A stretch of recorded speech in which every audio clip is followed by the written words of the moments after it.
So, today we're going to talk about a true music icon, Karen Carpenter. But we're going to look at her in a way you might not have before.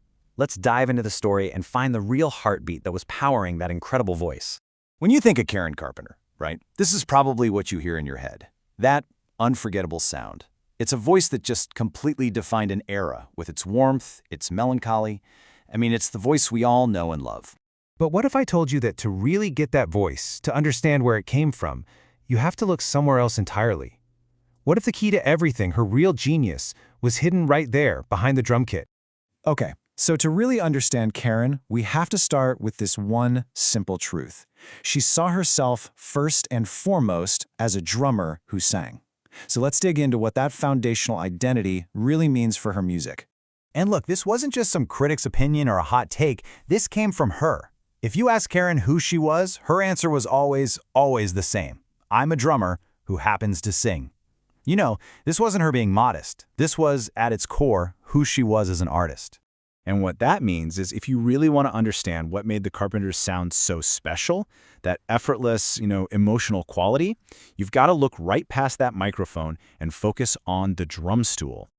So what was it about her playing that was so special? Well, to get that, we need to dive into something musicians talk about all the time, the pocket. We're going to look at the rhythm of emotion. Okay, so Karen was an absolute master of what's called the pocket. And no, this isn't just about keeping a steady beat. It's more like a rhythmic signature. For her, the pocket was the source of all that relaxed but still super precise emotional weight in the music. It created this unique time feel that, honestly, you just didn't hear anywhere else in pop music at the time. And here's how she did it. This was kind of her secret weapon. She played behind the beat. Now, what does that mean? It means she would intentionally wait, landing her drum hits at the very last possible millisecond. This wasn't her being sloppy, no way. It was a deliberate, totally masterful choice that created this incredible sense of space, this feeling of just leaning back into the rhythm. So, to put that into perspective, think about most pop and rock drummers from that era. They were all about pushing the beat, playing just a little bit ahead to build up all that energy. But Karen? She did the exact opposite. By playing behind the beat, she wasn't creating energy, she was creating space. She was letting the music breathe. And the effect of this is just profound. Someone described it perfectly, and I love this. It was the rhythmic equivalent of a deep exhale. Just feel that for a second. That sense of release, of calm, that's what she was building into every single song she played. And of course, this was no accident. This all came from a really sophisticated jazz-influenced technique. I mean, she trained with the traditional grip. She cared way more about dynamics than just being loud. She totally mastered things like the ghost note to add texture. All of this came together to create a feel that was just so human. It never sounded like a machine.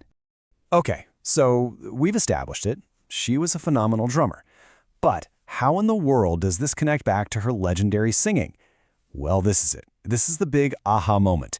It's all about what we're calling the drummer's breath, the incredible synergy between her hands and her lungs. And it's this, plain and simple. Those two amazing talents, they weren't separate things, not at all. They were completely intertwined. She approached singing with the mind, with the instincts of a percussionist. Think about it like this. A drummer knows all about the long, slow decay of a cymbal as it rings out, right? Well, as a singer, Karen would mirror that by holding a sustained note. A drummer knows that sharp, cracking attack of a snare drum, so what did she do? She'd translate that by clipping a syllable short to give it rhythmic punch. Her vocal phrasing was literally being guided by a drummer's logic. So when you put it all together, what does this mean for her legacy? That brings us to our final thought here, a legacy in perfect time, and the power of the pause. This really changes how we see her, doesn't it? She wasn't just the beautiful voice floating on top of the music. She was the music. She was its foundation, its structure. She was its actual heartbeat. And her whole story teaches us something so important, something that goes way beyond music. Power isn't always loud. Sometimes the real power, the real strength, it's found in the space between the notes. Sometimes it's just the silence. And having the perfect instinct to know the exact moment to break it. So here's my challenge to you. The next time you listen to a Carpenter song, try this. Close your eyes and for just a minute, try to ignore the lyrics. And instead, ask yourself, can you hear the drummer? Can you feel that perfect, intentional space she was creating?